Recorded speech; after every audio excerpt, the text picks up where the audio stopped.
Hey you, and welcome to this video where I will help you out how to create a pie on Trading212. And if you want to create a pie on Trading212, we need to select right here first of all an investing account, because otherwise we can't create a pie.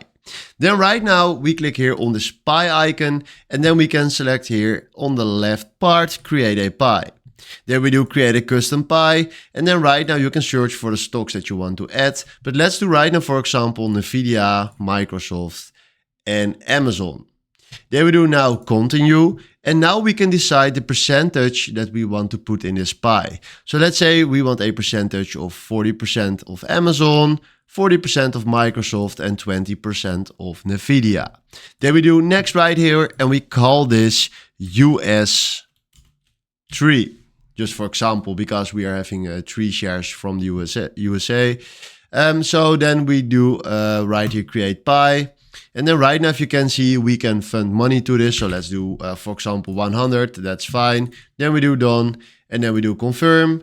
And then right now we do done again. And then you see right here what our pie will do. So this is how you can create a pie on Trading212. Hopefully this was exactly the video where I was looking for. Thanks for watching and have a wonderful day. Ciao.